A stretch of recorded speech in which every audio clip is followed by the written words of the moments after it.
Olá, meus amigos, sejam bem-vindos a mais um programa Pão Nosso aqui na Rádio Web Mimi.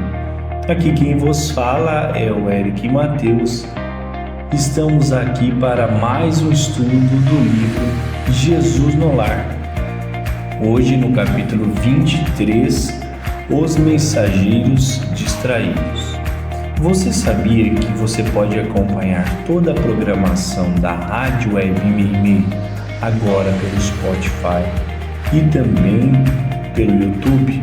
Sim, todos os vídeos dos programas estão disponíveis lá nas plataformas para que você possa também desfrutar da programação. E também temos o nosso aplicativo da Rádio Web Mimi que você pode baixar e deixar aí disponível no seu celular, certo? Então, meus amigos, vamos de estudo? Os mensageiros distraídos.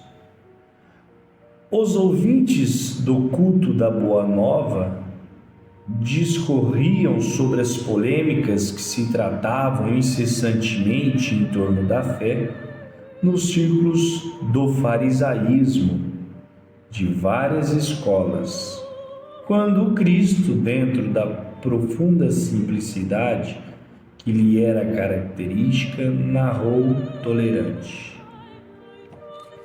Um grande senhor recebeu alarmantes notícias de vasto agrupamento de servos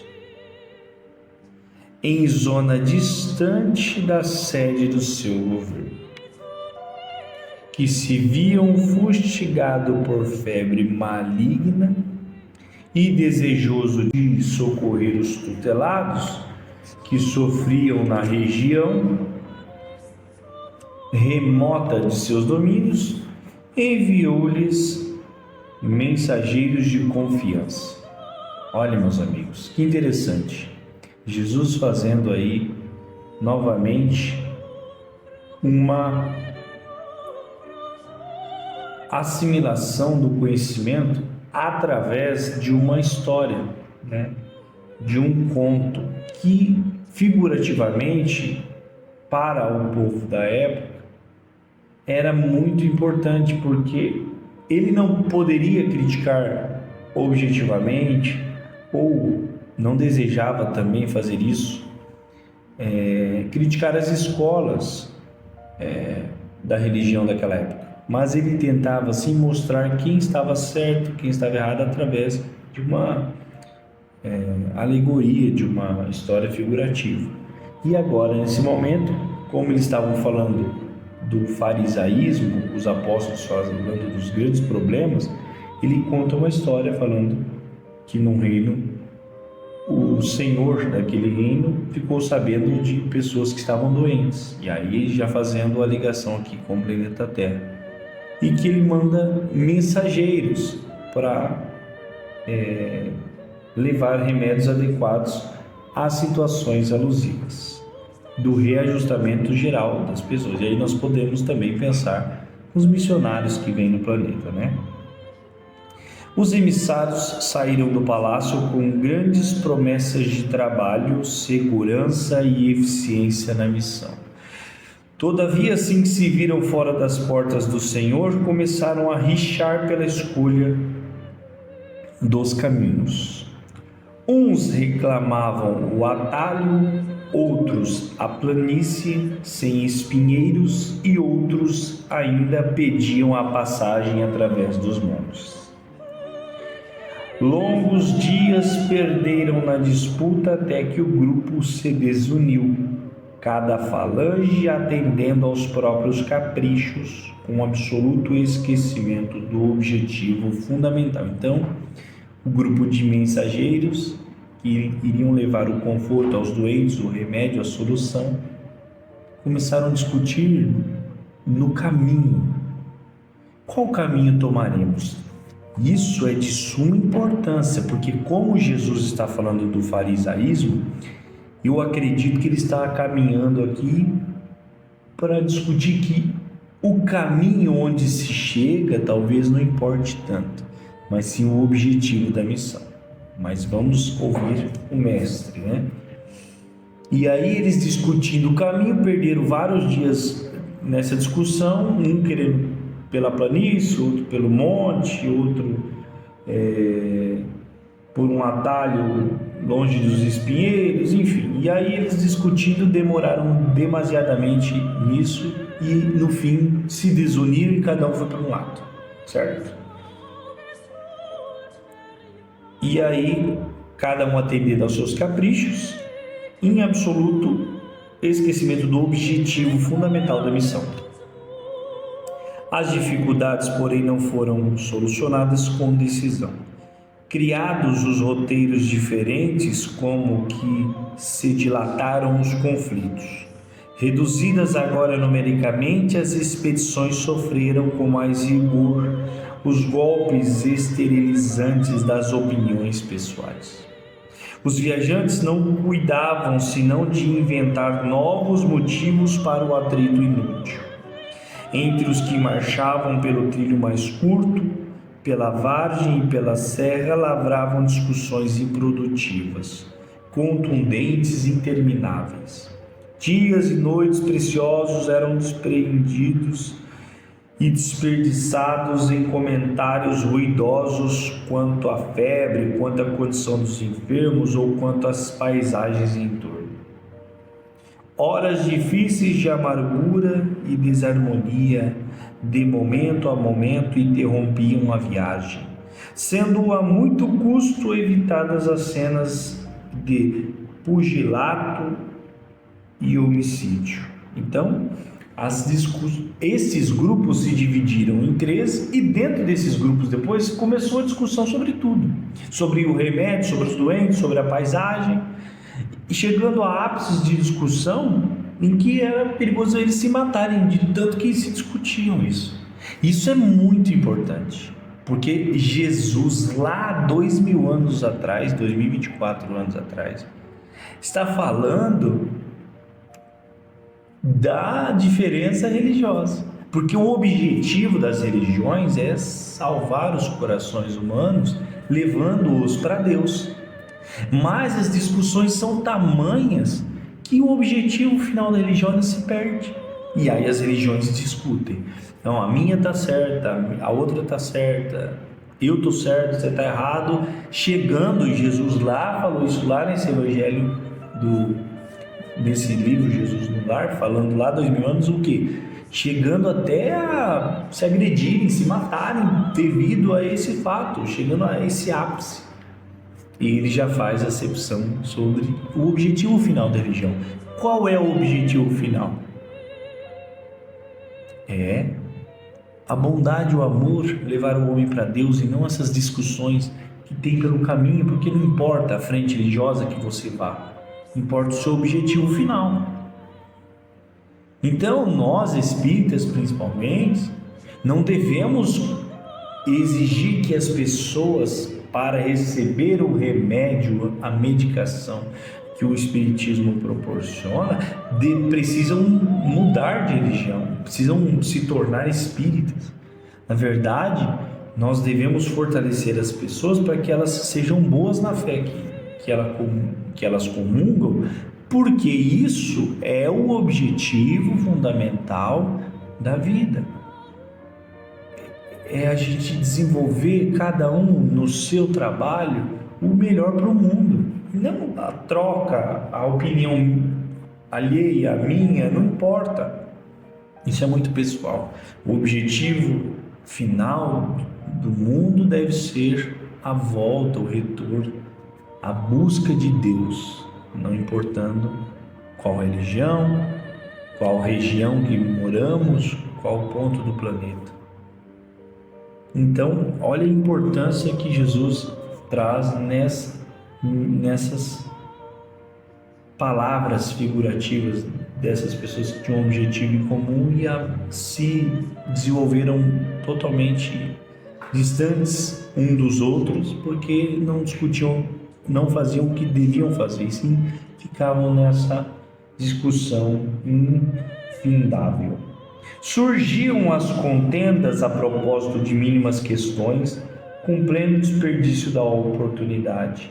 Em razão disto, tanto se atrasaram os viajores do atalho, quanto os da planície e do monte, de vez que se encontraram no vale da peste a um só tempo, com enorme e irremediável desapontamento para todos. Porquanto a ninguém conseguiram ajudar. A míngua do prometido recurso, não sobrara nenhum doente vivo na carne. A morte devorara-os um a um, enquanto os mensageiros discutidores matavam o tempo através da viagem. O mestre fixou nos aprendizes o olhar muito lúcido e aduzido. Neste símbolo temos o mundo atacado pela peste da maldade e da descrença, e vemos o retrato dos portadores da medicação celeste, que são os religiosos de todos os matizes, que falam na terra em nome do Pai.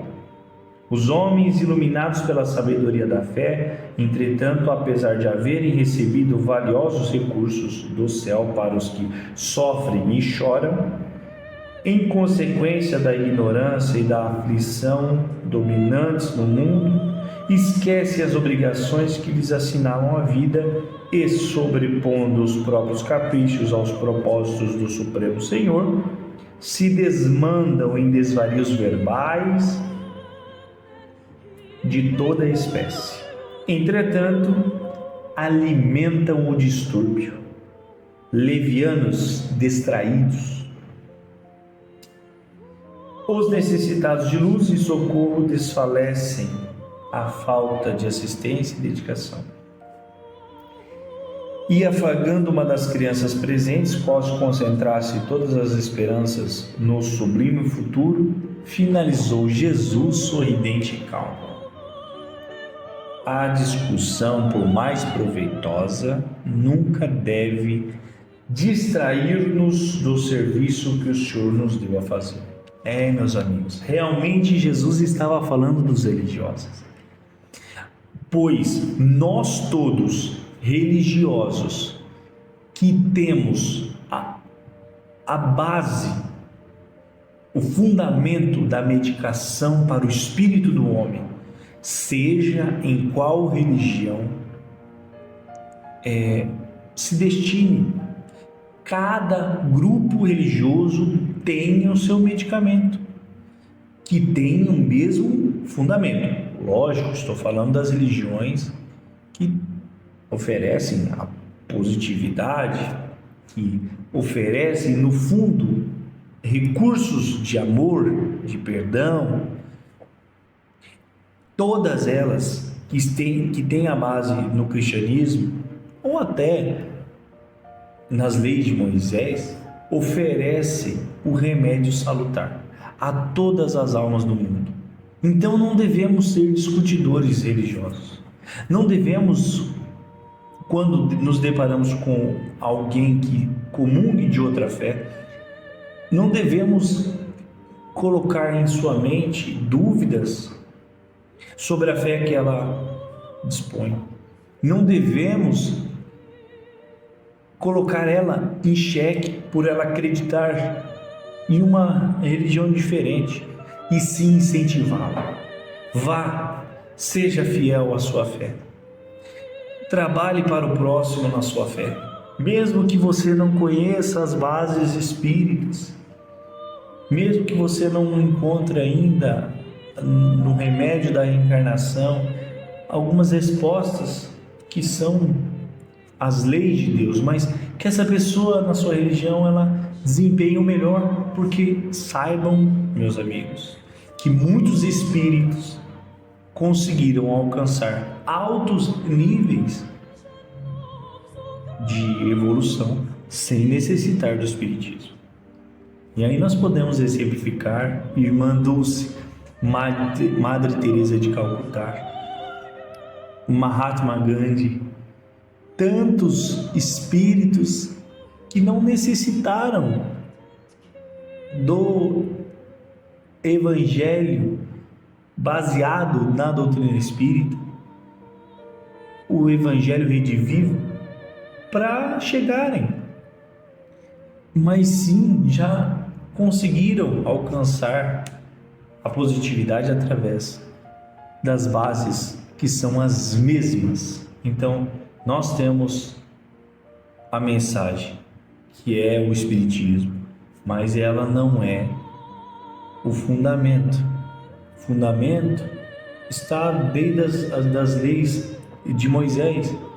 Depois o Cristo e os apóstolos já traziam os fundamentos para que a gente mude. O Espiritismo é só um complemento disso tudo. Então, que a gente possa compreender que cada um segue na sua estrada, mas que, unindo as forças religiosas, sejamos um grupo único de homens e mulheres que transformam o mundo, vertendo os espíritos para Deus. Certo, meus amigos? Muito obrigado por estar aqui comigo até agora. Esse foi mais um programa Pão Nosso. Programa Pão Nosso. As palavras do Cristo alimentando os corações. Aqui vou ficando, Eric Mateus, da Rádio Web Meimei para o mundo, e até o próximo programa. Um forte abraço.